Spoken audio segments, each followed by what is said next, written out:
Hey there, this is Yakkin with Nick. We have Drew Sample on again. I think Drew is probably the first guest that we had on Yakkin with Nick, but I'm not sure. But we're going to talk about sales again.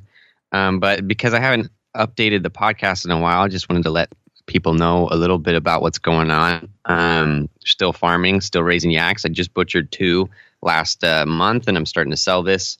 And I'm making money again, so that's exciting. I haven't been doing shows because I'm just so busy trying to get the farm in order. I know the feeling. Yeah, man, it's hard, right? To balance it all, and especially to also produce content, because I have to have a certain mindset for that. I feel like, trying to provide something valuable, because I can get on a mic and just talk. That's easy to do, but I don't really like doing that so much. So I like to make it a little bit more educational, or a little bit more meaningful, if you will. But yeah, man, it's been a fun, interesting off season. I don't know how much experience you did this a little bit when you started too, kind of working without getting paid.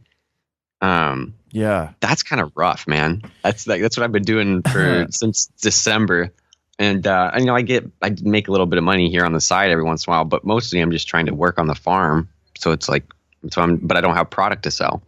Yeah, I don't like that model. There's a lot of guys that do that. I don't like CSA models either. I don't like getting a lot of money and then having to save it and not have. I don't like being in a position to where I don't have income.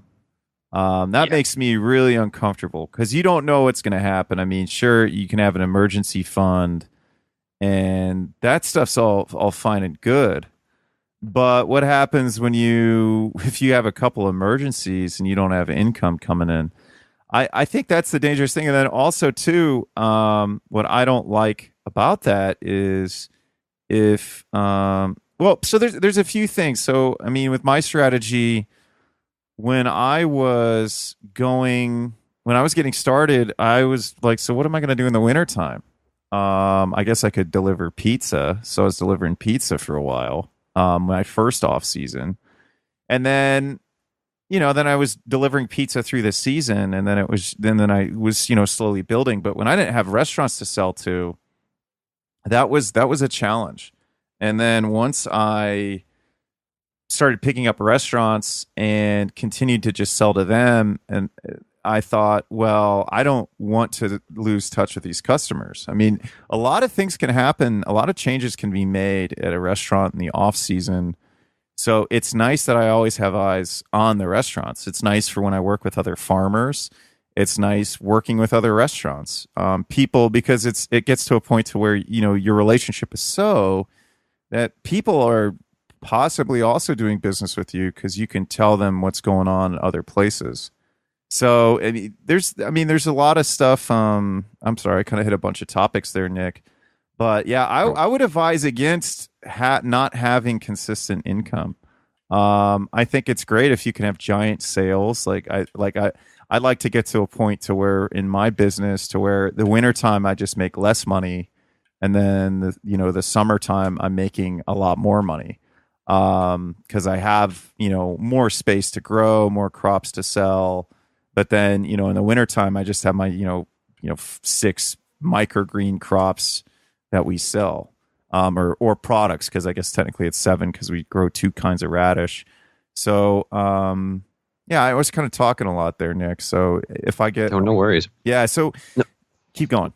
Well, yeah, this is one of the reasons why I in particular like your advice for sales, because I really like the way that you go around and make the relationship. And I really liked what you said, that, it can get to a point where people, if you build these relationships and you're really keyed into the local industry is not the word I'm thinking, but, the business stuff that's going on in the food, the restaurants and the markets. If you're the guy that knows, it's interesting because people come to you more.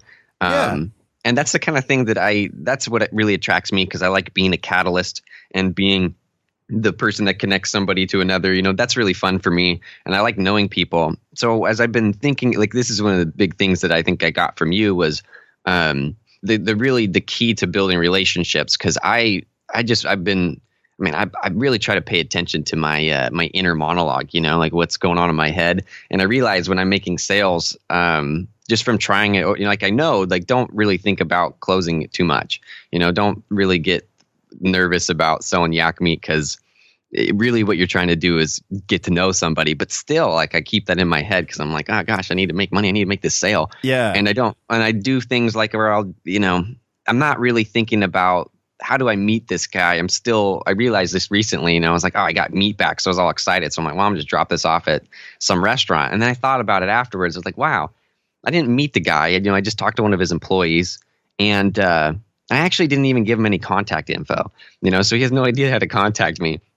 And I thought about it, I was like, wow, Nick, so you really need to step it up again and rethink about, well, what are you doing? And I think one of the big things for me that's really worked in the past, and that I'm, now really trying to kind of switch my marketing, or, try to rethink about it, at least in more of a way of, let's meet people and become more knowledgeable on the industry first. And then as I do that, just pick up the business as it comes is my, that's what I'm hoping to do. But I'm also doing other things to make sales too, right? Yeah. I mean, I think, Nick, you're a good guy. I was super excited to meet you in person. Shout out Midwest Peace and Liberty Festival and all those great people there. But when we met there, we were talking a lot because I was just there to hang out. I mean, I'm not much for sitting and listening to people talk. In group settings, I'm more like, hey, let's sit together and have conversations because I want to get to know you. And and you're kind of in that same space. And I noticed that, like, you were there working for Lou, hanging out, having a good time, and and you have a certain energy about you because you're there to have a good time, right? So when you go into a restaurant, how is that any different? It's really not. I mean, you want to go in there and you want to get to know these people, because those people, the thing with restaurants is people don't stay there for long. You don't make a lot of money, especially if you work in a kitchen. And for the most part, it's a passion job. They're more usually artistic people. And so you have to keep that in mind. I mean, certain people, though, they're there for a paycheck. And you still want to get to know them, too, because they have friends, and most restaurant people hang out with each other. So at least in Columbus, so I can speak on behalf of Columbus. So it's a little bit challenging so I don't want to just necessarily paint a broad brush where everyone's selling to, or in everybody's market, because I haven't been there. So, but, for you, something we talked about was, when you're at a farmer's market, when we first did this, I wasn't really selling a whole bunch outside of my job, and I knew what I needed to do, but actually doing it and putting, building a business that, like, the business hadn't been built yet. I think I was selling to like 4 restaurants or something. Now I'm selling to close to 30. And so managing that is quite a bit different. And I've grown my business through, referrals, through people wanting to help me because they're buying me, and they're not like, it helps that my microgreens are incredible and that I have Rich Fratzel, who just likes to grow plants, and he manages. He has put his obsessive compulsive tendencies to good work here on the farm. It's super clean and organized, and you know what I'm saying? So like I found somebody to compliment me in what I'm doing. So that helps. But if I went into restaurants and I was rude, or I didn't take the time to get to know people, I didn't take the time to ask people how they're doing, how are sales doing, or just chop it up and have like just a normal conversation with people, or focusing on like making my day the product of me, it wouldn't be the same way. Like when I go into a restaurant, I want people to be excited to see me, because I want to be excited to see them. Because like if I want to go and be around a bunch of people that are miserable, I'll just go get a job again and make more money. Mm-hmm. So that's, I can do that. I don't really want to do that.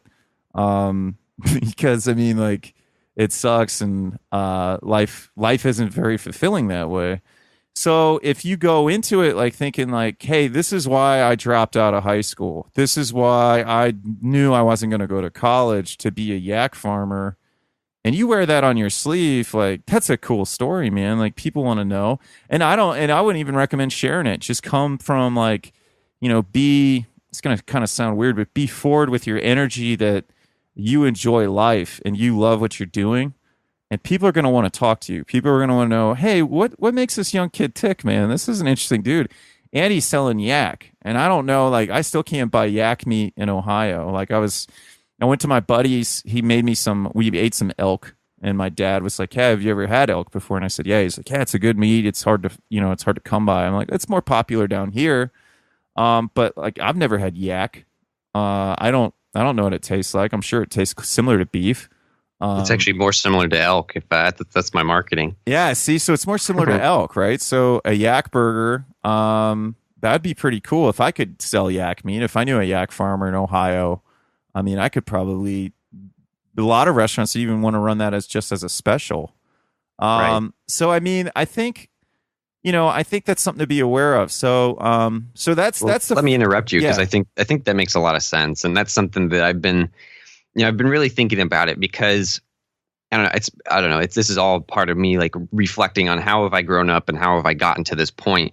But since I haven't been making money, I've been really thinking about, oh gosh, do I really want to do this for the rest of my life? And I've decided that, yeah, this is what I want to do. And, I really want to figure out how do I make it sustainable. But one of the things that I've been really like kind of focusing on is like, well, why? Because people do like me and they like my story. But there are other people that don't really have the same, they don't always see the same thing. Like the anarchist communities that I go to, people know me from my story because that's what I did. I told stories on a podcast, right? So it's easier to connect with people. And I didn't really realize that that was such a big deal because I was thinking like, yeah, I'm smart and I understand philosophy. That's like people like me. And it's like that's not true. Like that most people that I know from those communities don't actually like listen to my old podcasts about philosophy. Most of them are interested in the actual like, well, how did you get here? Because the details along the way of like, about economics and politics, that's kind of interesting. And as a young person, that got me attention. But really, that's not such a big deal to me anymore. And it's not such a big deal to most people. Most people are really interested in the face-to-face communication. Is he a nice guy or not? That's what people think. And I've been thinking, I'm getting into this hippie shit too, about the kind of new wavy, like, oh, your energies and vibes, man. But if even like we can take out the kind of spiritual side of that and just think about like how have people built there's subconscious ways that people communicate, that we don't think of because we have an animal brain that runs on its own, so people pick up on little cues. And if you're nervous or if you're not giving that kind of like, you're not thinking or you're not, and that's not even thinking about it. It's like embodying that, like, I enjoy life. I'm happy to be here. And I'm here to have fun and make the world a little bit better. In any way I can, right? People do pick up on that. And so I've been thinking about that too. And like, well, how do you do it? And I think that you can't really, that's been one of my problems. And this is one thing you said too, when you're just in the last, recently you jumped from, I don't know, I guess it's been a couple of years that you did this, but you went from selling to a few restaurants to 30. And that's a big jump. And I feel like, this is where I'm at with my business. And then where I'm at with most things is I get how to do it. I've listened to people about, marketing, and I understand the principles, I guess, of business and even farming too. But I haven't really implemented it yet. And so this is what I'm trying to think. And I think that one of my big problems is that I think too much. I analyze it. I'm like, well, I'm thinking too much about, well, how do I come off to this chef when I haven't even met the guy? I don't know what his personality is. Yeah, exactly. I think the analysis is a good tool to have, but that's for after conversations. Something you said earlier, like, yeah, I didn't even give him my phone number, and I don't have his phone number. One of the first things I do is I let people know when they talk to me and we have a good conversation. I try to talk to them about food, let them know. I mean, there's a few things that people have gotten away from in business because I think it's I'm not going to hate on selling stuff on the internet. Like, I think, as an entrepreneur, I need to have a portion of my income coming from the internet or coming from digital products or something on the internet, right? Like I'm totally cool with that. But now everybody wants to do it because they don't want to go out and meet people. Everybody thinks that if you can just sell with email or something like that, but you can sell by sending stuff in the mail, but the further you take human contact out of the equation, the percentages of you actually making a sale just go down.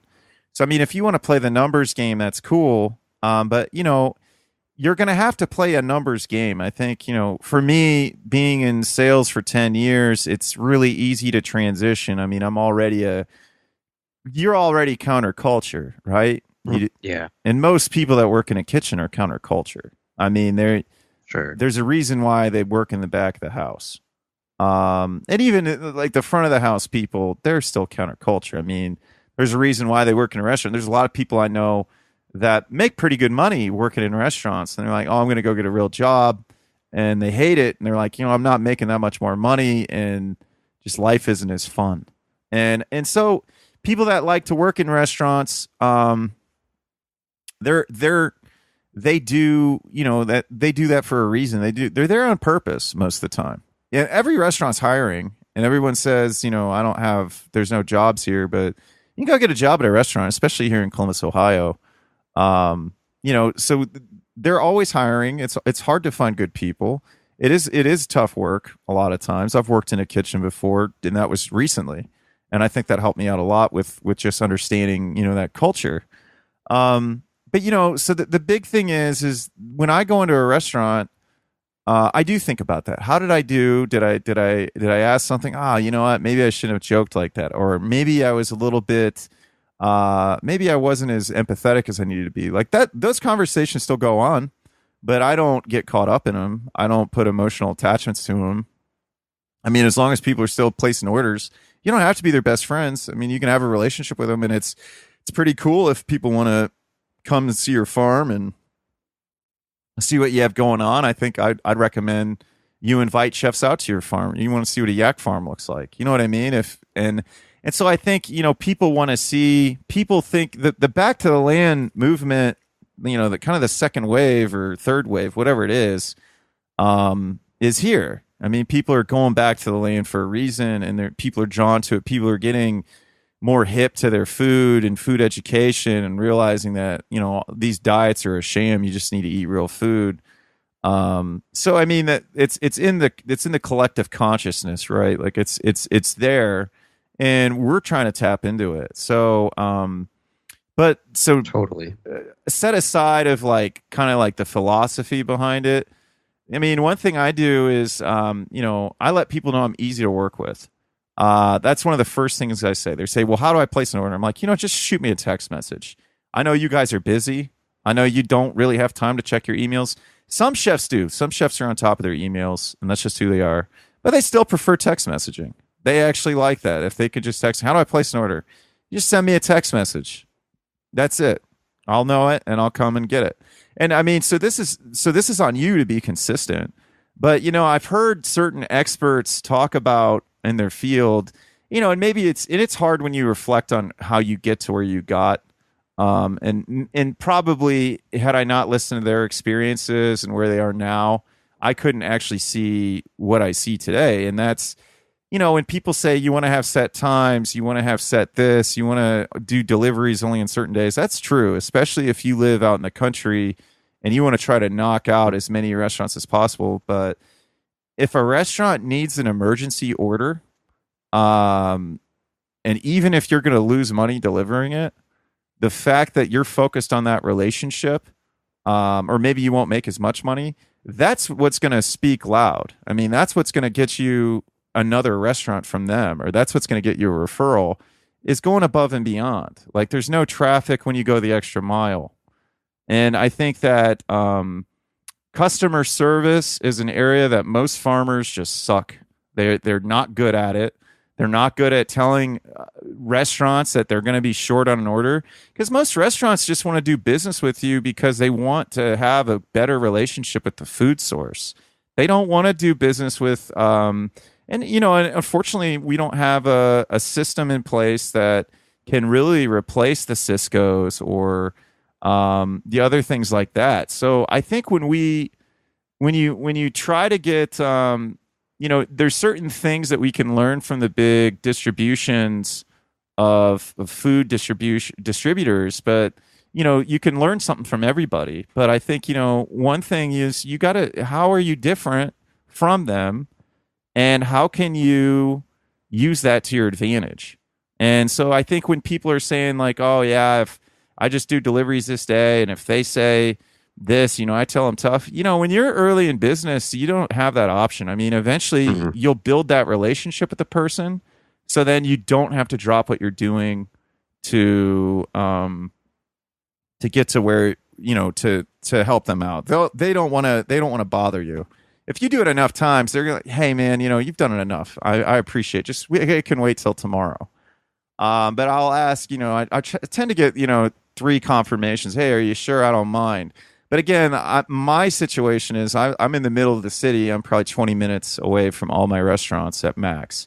So it's not a big deal. So I don't know what your situation is.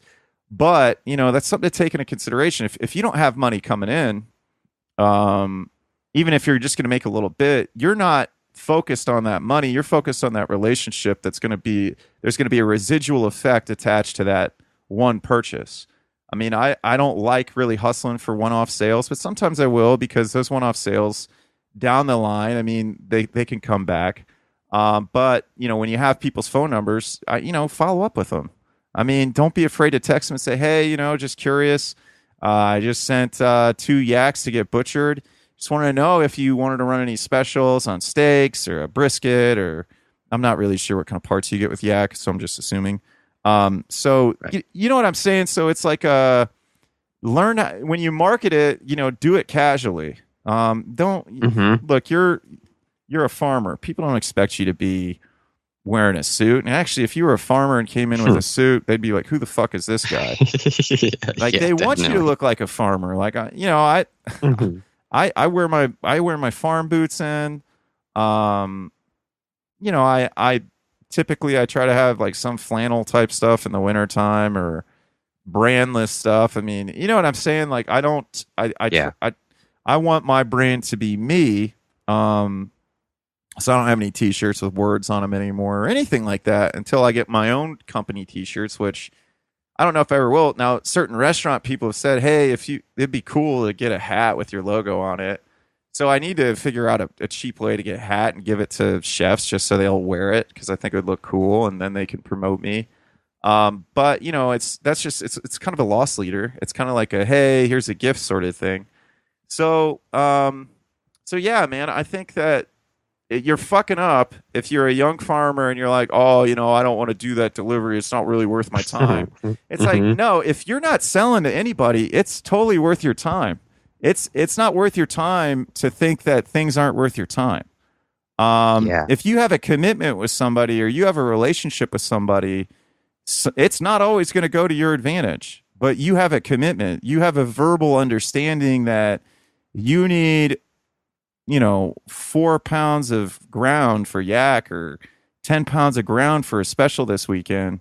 Oh man, it's rush hour traffic. It's a late order, but you know what? That thing's just sitting in my freezer, and maybe I'll sell it sometime soon, or I can just wait till the farmer's market, which you don't want to do. I mean, you want to build up those relationships with restaurants, so then in the wintertime, man, you still got money to eat.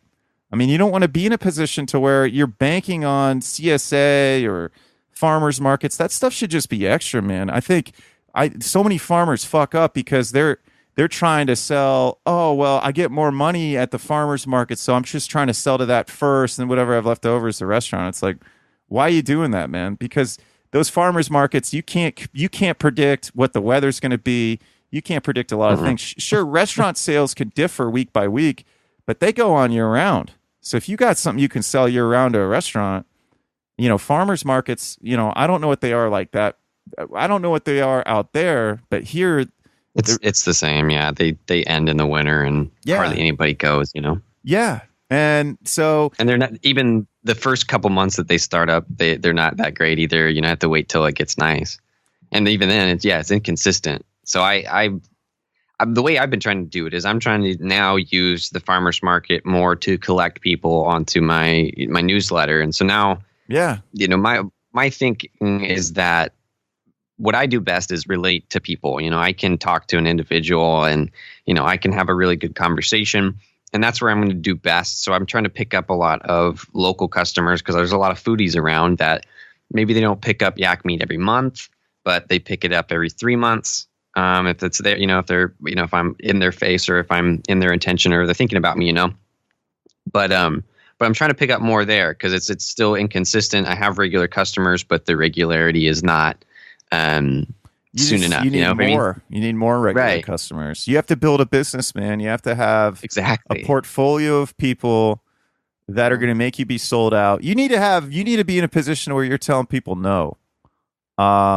If you're not in a position that you're telling people no because you're out of product, then you need to figure out why you're telling people no if you have product. Like you got some issues going on between your ears that are preventing you from being as successful as you could be. I mean, if you got enough and you're like, yo, I'm totally cool with this food dying and whatever, then that's cool too. That's not me. Like I got into this business. I mean, like, look, I had some more, look, I grew up, I didn't say I grew up poor, but my mom was raised by people that were poor, like starving poor.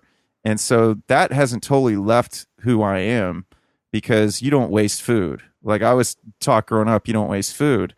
And we're really wasteful, especially when it comes to food. So I'm not trying to waste. If I got product that I'm composting or feeding to the worms, then I mean that's a sample I could be giving out to a restaurant. That's a customer from a farmer's market that I could try to get on board as a wholesale customer when the farmer's market season isn't there.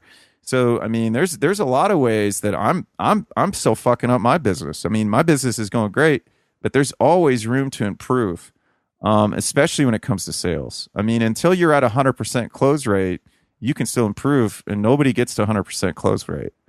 So that's just kind of it. I think that it's a progressive ideal to go towards. But back to when you go into these restaurants, man, you got to get people's phone numbers and you got to send them text messages. And this is what I even say. I say, hey, look, I'm gonna message you until you tell me to stop every week when I'm harvesting, and you don't have to respond, but I'm gonna keep doing that. So if you're okay with that, and most chefs are like, yeah, that's great. Please do that. Because the pressure's not on them. It's just, hey, I'm giving you information what I have. I'd even say like, I'll let you know what I have once a week or once a month. I mean, it's different with selling meat. So meat is a different animal than microgreens. Microgreens are a garnish that are perishable. Meat, it's a little bit trickier, but I think that there's a spot, or even your newsletter. You're sending out a newsletter. You're saying, hey, I'm going to sending 2 yaks off to the butcher. If anybody would like, this is what we still have in stock. If you're looking for ground, looking for steaks, looking for whatever items you sell of yak, you put it in there and you let people know, and you're going to get trickled down of people from an email list when I buy stuff. But I guarantee you're going to get a lot more people buying stuff from you if you're text messaging them. I mean, text messages seem to be the new magical way to do business. And that's what I'm finding too, is a lot of customers really like that. And so I've been, my regular people, I text them, and that's best for me because that's email doesn't give me a notification on my phone. And even if it did, I have to go to it and sync, it takes a lot more space and time to use my email than it does text message. And the same thing for everybody else is what I'm finding. So that's what I'm trying to do more. But I have a specific question for you of how, when you choose a restaurant, work me through your process of, there's this local restaurant. How do you decide that you want to sell to them? Well, if I like eating their food, that's the first thing. The first spots I tried to sell to were the spots that I like to eat at. And then every restaurant beyond that has been Referrals. Nice. My first restaurant, I met this dude at a bar because I was dating this bartender that worked there. I dated her for 2 weeks. So he was, yeah. And a lot of people told me I made a bad decision. I'd called off work because I went out drinking, and I was just talking to this dude who worked in the kitchen, and I knew there was a fancy restaurant a few doors down, and so I bought him drinks because I made better money back then. And we talked about food. We talked about forced raised pork. I talked about how much I love pork. We talked about food. You know, usually people that work in kitchens are passionate about food. And so he got me an audience with the chef and the sous chef. I went there. I gave him a pound of microgreens of every microgreen I grew, which was 3 crops at the time. They loved it. They placed like 1 or 2 orders, and then I quit selling to them.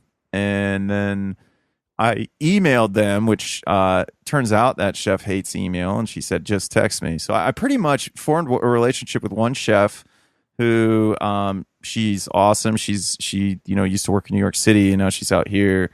She's awesome. I mean, she's been super supportive of me. Tells me when to raise prices. A lot of chefs tell me to raise prices, which is a good feeling.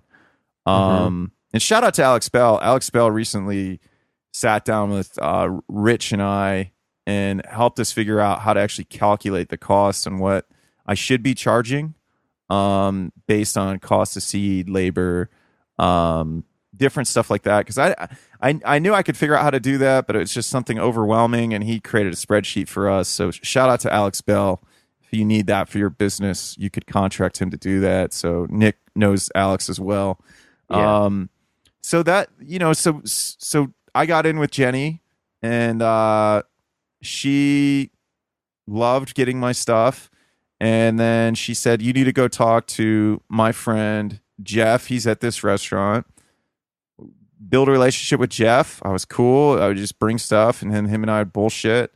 And I just talked to him about my life, like different stuff. I mean, when you're there, talk to him about your farm, man. They want to know. What's it like on a farm? Oh, man, that's so cool. That's so romantic. Play on the romanticism, man. Do it the right way, though. Don't do it the way that a lot of people are fucking doing it to sell bullshit courses. Do it in a way that you're doing it because, there's good courses out there too. I don't want to say they're all there, but there's a lot of sales going on to kind of capitalize on the fact that the idea of farming is very romantic. And most people, Luke Gross said to me, and he was right. I didn't get in. I'm staying in farming for different reasons than why I started. And I bet you would say the same thing. And I know I say the same thing. You don't stay farming for the same reasons why you got started. But the romantic idea of farming to a lot of people, sell them on that, man. I mean, they want to know about your farm. They want to know what the farm's like. It's so cool. You know what I mean? You raise yaks. You raise pigs. Tell them a story about a time where a yak almost killed you. I mean, it's going to be, you know what I mean? Like, that's a real story. And it's just like, yeah, one time I had a yak attack my uncle's truck. And you know what I mean? Because that really happened. It was a funny ass story. You're good at telling stories. And, stories sell and facts tell. I mean, you can tell them, when we first talked, I said, yeah, I created like an infograph and show it to people. Chefs don't give a shit about that, but farmers market people will. Yeah. I mean, there's a few foodies. Oh, it's like elk meat. Oh, okay. Well, what's people ask you stupid questions, but whatever, you just answer them. I mean, it's just like whatever. Some people need to know certain things, but always hard close them. People that ask a lot of questions, I tend to hard close because it's like you're either going to buy something or waste my time. So I'm just going to shake the hate, and you can walk away, or you can buy something. And so that is a strategy I do at the farmers market. But this is different. So restaurants, we're not talking about that today. So we can. But with restaurants, man, I mean, tell them about operations on the farm. Tell them about, what's going on. Tell them different things. Like, people love hearing that. Tell them when bad stuff happened, too. I mean, just be a real person. Sure. And they have emotional attachment to seeing your face whenever they see you, You don't want to be the produce guy, a produce company that has a driver come and drop stuff off. You're the face of your company. And I think that farmers fuck up in that way too. Now, certain farmers figured out how to do it without actually going to the restaurants, and that's fine. But I'm sure they have a lot more churn than the people that don't. I've maybe lost one restaurant, maybe 2, maybe 3, I'm not sure. Certain people just don't order for a while, then they start again. But my business is taken off because it I don't lose customers. I don't really churn customers. I Customer service is a big deal. Showing up, having a real conversation. Go to those restaurants and eat from time to time. People want to know that you're going in there to eat food. It gets hard, and I tell a lot of restaurants, "Hey, I want to come in." I'm selling about 30 restaurants though, so it's tough. And they're like, "We get it. That's a lot." And the restaurants you sell to are expensive. So go during happy hour. You know what I mean?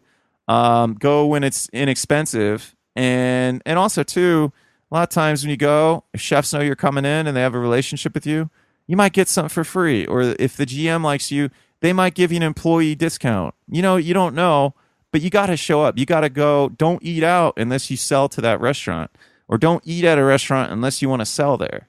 Like, you be in that energy. And again, we might be getting a little too, hippie for people, but we're putting out vibrations, man. I mean, we can.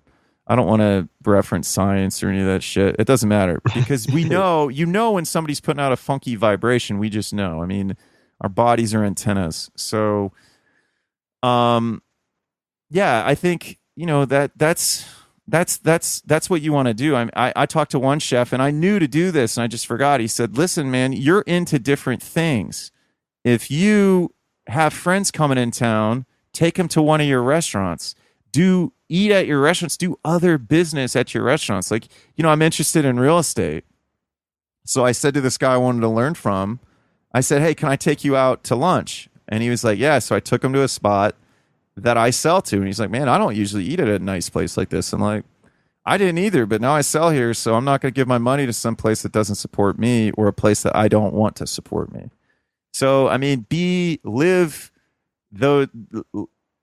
put those values into your business that you already have. And I think it's kind of weird because we get away from it. Because, when we say support local, buy local, that's as local as you can get. Those people are giving you money. Like, I went to a restaurant today, and I had some lunch, and they had the news crew there because they were filming the restaurant. So I just chilled out, and they were happy to see me. I could tell they were nervous, and they were like happy to see me. "Oh, Drew's here." Because who knows? I mean, they were happy to see me, but I was happy to see them. They're going to be in a local news story here in 2 weeks. I'm in a week. I'm not in the news, and I don't want to be. That's not for me. I'm not trying to take their shine. But it was cool to see them being celebrated, and I had a conversation with them like, yeah, I like eating here, and I talked to the chef owners about this, and they said, we think that when people come in trying to sell us local beer, because we're like, how often have you guys eaten here? Like, why do you think your beer fits in with our food? And if they don't have an answer for that, then what the hell are they doing? I think, so, there's different ways to look at it. Like, obviously, it gets expensive. You can't eat out all the time, and nor should you. I mean, you have your own freezer full with meat. I still think you should probably, Yeah. You know what I mean? Like, you still want to have a local economy with other farmers, and trade and barter with other vendors at farmers markets. But take that to the level. I mean, I didn't get involved in this business because just because I needed a business to fall back on. I tell a lot of people that, because if I say to them, "Oh, well, I want to decentralize the economy," they're just going to look at me like, "What the fuck's wrong with you?" Like, but that is what I want to do. So, but the other thing is true. I needed a business to fall back on because I knew I was going to lose my job. But I'm very much for a proponent of decentralization. And I think and how the way I can do that is by decentralizing my own life. Like, I don't necessarily just get my food from the same places or eat out at the same restaurants, but I do eat at the places that are supporting me. And I think so I don't know if that even made sense, but but what I'm trying to say is, I believe in supporting local. If they line up with me. I mean, there's local people you probably don't want to do business with because they're assholes, and I would say don't. Totally. Like, if you want to deal with an asshole, go work for somebody else, and they'll pay you to work with their asshole customers all day. But that's not why I got into this business. I don't want to work. I made a good living dealing with a cable company and cell phone companies' asshole customers on a regular basis, and I don't want to do that anymore. So if I don't like a person, I'll do everything I can to try to figure out how I can like them and how we can get along. But ultimately, One restaurant that I parted ways with, I really liked their food. I really liked that restaurant, and I started selling there, and it was pretty consistent. And I kind of messed up. We tried doing something a little bit different with the micro cilantro, and it fell off. And then it just felt like the chef was lying to me. Like he told me a couple things that didn't necessarily make a whole ton of sense. Like that they took microgreens off the menu, and then it turns out another general manager said, "Oh, my brother took your business there. He works there." I was like, "Well, that's cool, man." Like if they said, "Look, we want to support this guy that works for me. We're going to start going with him." I'd say like, "Yeah, do that, man. He works there. Like support your employee." Like I'm totally cool with that. There's plenty of business to go around in the city, but don't lie to me. Like there's no need for dishonesty. Like I'm not going to get hurt feelings. And they shouldn't either. I hope I'm making sense, Nick. I think you are, man. I'm picking up a lot. I mean, this is one thing I love about you is you just keep going, and it's sometimes I debate like, do I interrupt him here or not? But no. But I think you're speaking a lot of stuff that that makes a lot of sense to me because it, and I think to tie it in, it comes, what you said. It starts with the relationship, and that's really what it's about. And that's what I care about, because the reason why I fall off that is because I'm concerned about money and the sustainability of my my lifestyle, and that's when I get out of it, and that's when I start worrying, and that's something to work on. But really, like when I get into it, and I'm just like, forget that. You know how to make a relationship. That's part of your DNA. You can you don't have to think through that so much. It's, at least for me, it's intuitive, just be nice and ask questions. Think about this, dude. Think about how many strangers on the internet know who you are and are excited to meet you when you go to events, right? Yeah. That means something, man.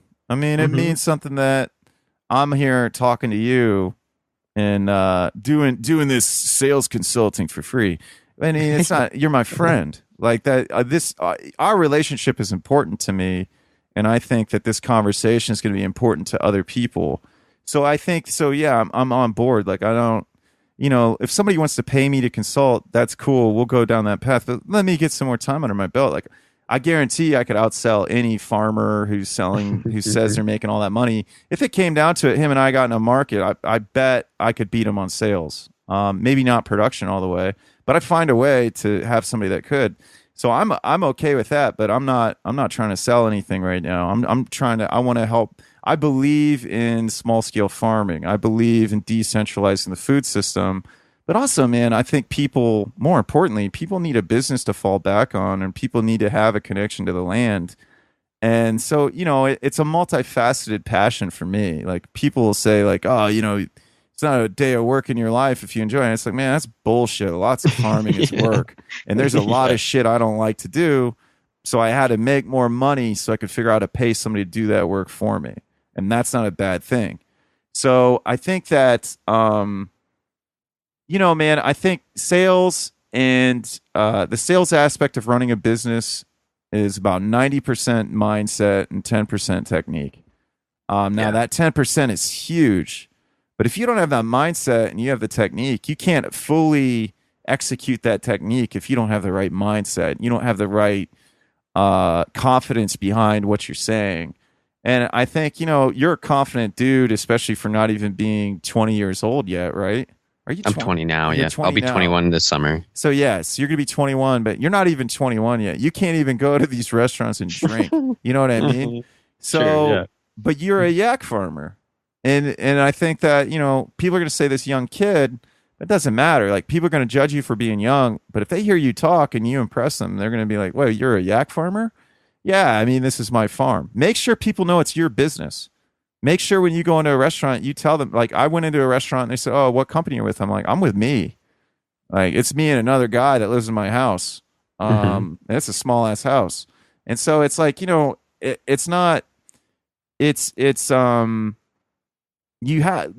don't be afraid to sell you to them, but also know when to shut up. Get them talking. Get them talking to you. Make them feel comfortable.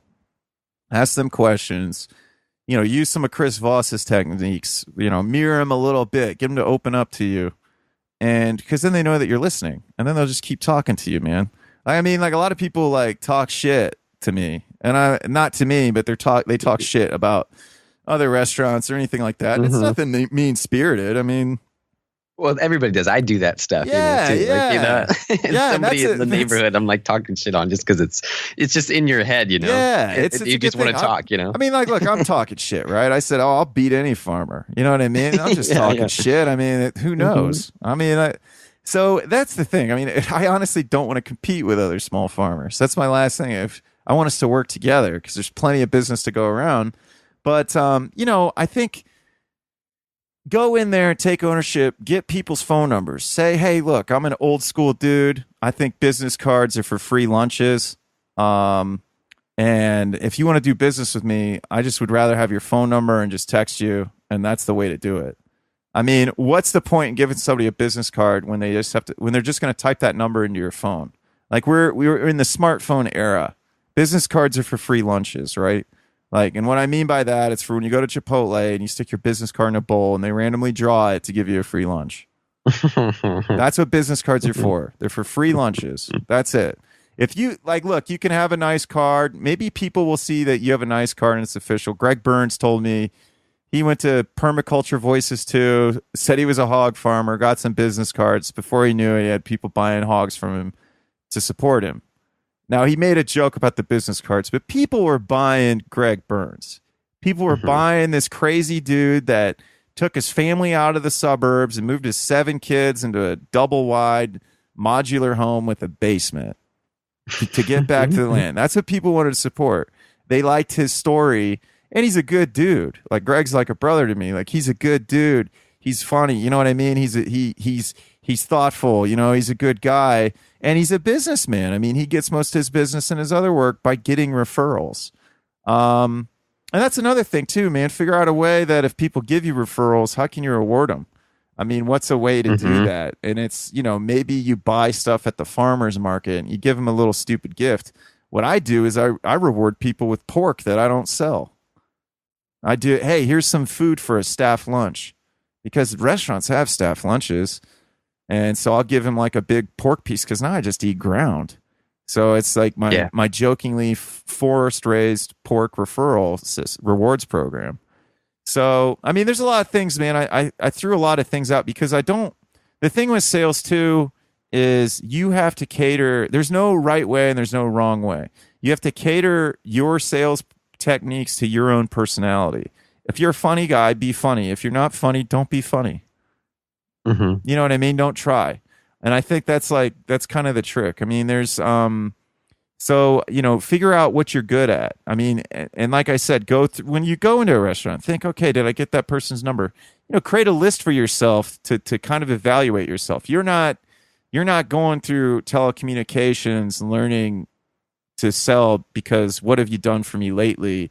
Oh, you were the number one guy last month. This month you missed your quota and now you're on a written warning. Just like that. So it's what have you done for me? Oh, I get it. You were the top sales rep for 2 years, um, but you've been bad the last 3 months, and if you keep it up, we're gonna have to let you go. And that's how a lot of companies are, man. And it's sink or swim, and you learn, and you learn to swim or you sink, and you lose your job. So this is a little bit different. It is sink or swim for you because this is your business. So it is up to you. It's up to you. There's nobody else's fault for why you can't succeed except for your own. It's your responsibility to be successful in your business and in your life.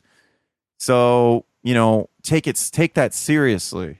Don't be afraid to evaluate what things, did I tell them I'm easy to work with? Did I pay attention? I ask enough questions, ask those questions. Now don't get caught up in it. Don't make it a process to where it stresses you out or creates anxiety. Do it as a way that it's fun. Like have fun with it. Have fun with yourself. Because that's the best way that we learn as humans. So I guess that's what I would kind of finish up on, unless you got any other questions. No, I think that's it. I think that what I'm getting is it's mostly the, like, I don't know, you just can't, because I see that my problem really is that I'm too nervous and I'm thinking that, I'm just not sure how it's going to go because I haven't ever closed a restaurant. So I'm like, gosh, I don't know, is this going to work? And that's really where most of my issues come from, is the fear. And really, the solution is to think about it in the way you're talking about, build a relationship with this person. Because what I want to do myself, like if I like take the farming part aside too, like that's a dream I have, to build this farm that I have, basically inherited from my family. I want to turn it into a really productive food forest and a grazing system. So that, I want to do that. That's why I'm doing this business. But like for like my deepest like passion, I think, is really, I want to be a part of the larger culture, because I think that I think that's what's important. I used to want to be involved in politics because I wanted to make the world better. And after I realized, well, that's not really a great strategy to do that. Now I've kind of I've switched, and now my interest is, how do I build relationships in a community around me, and how do I connect people with each other and the land as well? Because I think that to me the biggest issues with our society is that people don't have genuine communication. That's why we have such a political divide. And then people don't know or don't understand the systems of how we get all of this piece to civilization, like your food in the grocery store, the way the roads are built, the chemicals they put into everything. We don't know where that comes from. We don't see a mineral extraction mine. We don't see these big feed operations, where they have pigs shoved into a barn. People don't go and visit those. And there's a reason for that, right? Because it's not pretty. And it's not super interesting, but people are disconnected from that system. And so if you can be, and this is what I'm hearing from you, what you're doing, and this is what I'm trying to do, is connect people to each other, be that kind of in-between guy, because the middleman is useful. You don't really, it's an economics thing. It's like, well, it's not efficient, right? But it is, but people need it, because somebody needs to do that kind of work. Otherwise, people don't get connected as easily. And I think that there are many connectors that I see in my community as well. And it's not like, we're totally missing that from society. But the more people that are doing that, and the more people are connected, the more people that are seeing the underlying systems and understanding how do we get food from the land, that builds, that's what I get, like, from my value system. That's what I'm excited about. And that's what I need to think about. And that's what I need to talk about, because I like yak meat. I think yaks are amazing animals. And I'm in love with them. That's why I do it. That's why I started this. But, as time goes on, it's like, I'm not doing this because of yaks. I'm doing this because of me and what I want to do in my life. So I want to sell people yak meat. I want them to understand the benefits of that. And I want them to know why I'm doing it. But I'm not selling yak meat to sell yak meat. I'm selling yak meat to connect people to the land and to build an interesting lifestyle for myself. So that's what I'm thinking of right now, man, is that's what I've been trying to be more focused on that. Especially as I've been thinking about this money thing this winter, because I haven't had any. I'm like, damn it, dude. Like, why am I doing this? And it's like, it's not so that I can be at the farmer's market. Absolutely. It's so I can be doing the farm work that I want to be doing, because that's what I want to do. I want to be doing what I was doing this winter, but I want to get paid for it. That's right. That's where it kind of comes in. And now I think I've learned these pieces. So, and this is a good confirmation for me of like hearing you talk about this stuff, because I consider you to have some authority. You have experience, at least, right? Like, and you've been doing it for a long time. So when I hear you say that, I'm like, okay, yeah, that's what I'm thinking. That's really awesome. I mean, don't be afraid to trust your gut instinct, man. Your gut instinct got you and I. I mean, think about it this way, man. If you wouldn't have followed your gut and said, I'm going to drop out of high school and become a yak farmer, I wouldn't have tried to fuck with you and talk to you. I mean, I would just be like, he's some kid, he's cool. Mm-hmm. We'd be Facebook friends, but I wouldn't man, I mean, you said things to me that like were really thoughtful and kept me going. When I was, man, when I first started, all my money was coming from farmers markets. I had like 3 restaurants. Damn, winter came and I was hurting. I was in a rough place, man. And then I was like, I'm not doing this again. Like, I'm focusing on restaurants. I'm going to build this shit up. And then I got to this winter and I didn't skip a beat. I didn't lose any income, and I actually gained income because all my focus went to restaurant sales. So, and again, it was through referrals. I went, man, like help out other farmers, figure out farmers that are selling, figure out produce farmers that are selling to restaurants at your farmer's market and say, hey, if you take me along with you, if they seem like they got their shit together and they have good relationships with restaurants, if you take me along with you to meet some chefs, give me a warm in, I'll give you some yak meat, some meat on the house just to get my foot in the door. Barter there. I mean, and Right. as long as they're not vegan freaks, I'm just teasing. I'm just teasing. As long as they're not, vegetarian or something, or if they like the taste of yak. I mean, dude, if some guy was a meat farmer and he's like, hey, I'll give you some ground beef if you introduce me to 5 of your chefs, it'd be like, yeah, man, a pound a chef. No, I'm just kidding. It wouldn't be that much. You know what I mean? I'd probably do it for free if we were friends, realistically. Yeah. Because I think, it's a value add-on for me to source other farmers to restaurants. I had a guy, so I felt bad. So Valentine's Day came. Rich and I missed a planting. We both had some back issues because we're old men now. Rich is older than me, obviously. I'm just teasing. So shout out to Rich Fratzel, the man who makes Capital City Gardens go around. So Rich, he went down, and we were trying to figure out who can help Rich because there was no backup plan for Rich. Like one time, Rich screwed a screw in his hand on accident. He was trying to redo these raised beds. And it's just I don't always think, Rich is in his lane, I'm in my lane. And sometimes it's like, well, it'd be nice to say, hey, Rich, take a week off, get the hell out of here. Yeah. Enjoy. If it wasn't for you, I wouldn't be here. But I wasn't in a position to do that. And honestly, I'm still not, which sucks. So I'm still fucking up, like I said. But, Rich goes down, I go down, we miss a planting, which sucked. So that put us way behind, and that was, that's, half an income for a week. So I'm shorting everybody. It's Valentine's Day the next week. I tell everybody a week in advance, so, hey, me and Rich were both in a bad way. We missed a planting. I was having sciatic nerve issues, and so was Rich. He was bedridden for about a week, couldn't really get out of bed. I could barely get around. I could get around enough to keep the business flowing. And so the next week comes, I short every restaurant. It's one restaurant I couldn't even sell to for 2 or 3 weeks. I didn't lose any customers, man, because I was upfront with them and I told them. And then I had one chef say, man, I'm sick of the big produce companies. I've been trying to get this one item from my guy there for a week. Dude texts me at 7 a.m. to let me know I'm not going to get it. So not only am I waking up to him lying to me, but it's early as fuck that he's texting me. And it's so there's typically too, don't text chefs after 11 a.m. Most chefs don't like being texted after that because they usually work late hours. So that's another tip I would say. So, but then he goes, any farmer you can link with me, please do. I'd rather just get stuff straight from the source. I'd rather have you guys short me because of production issues than have some asshole that works for a larger company that's designed to always have the stuff I need short me. So there's advantages of being a farmer versus being a produce company.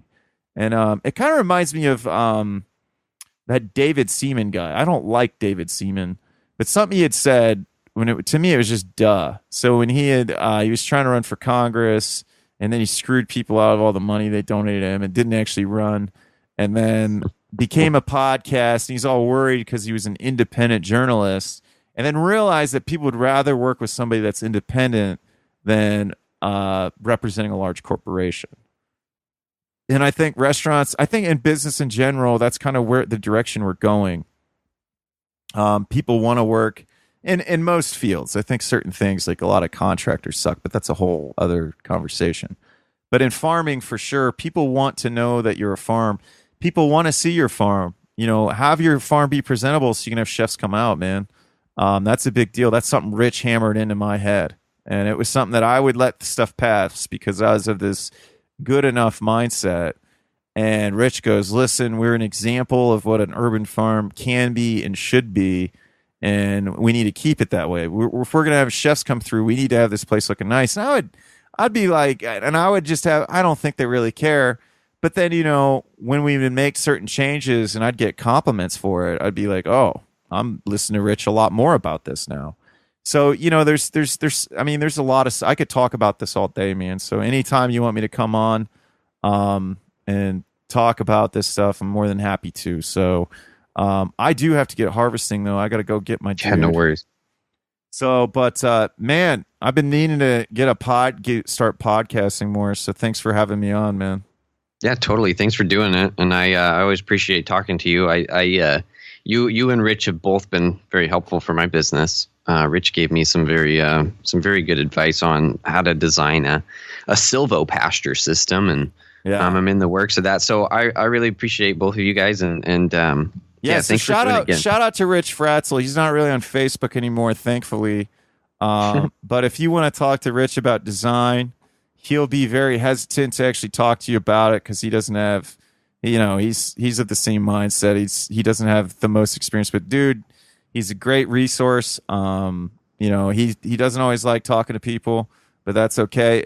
If you contact me and you want Rich Fratzel's advice, I'll charge you a small fee and pocket it. I'm just teasing, but no, if you want his advice, let me know, and I'll try to link you up, and I'll try to vet you through the system. So shout out to Rich Fratzel.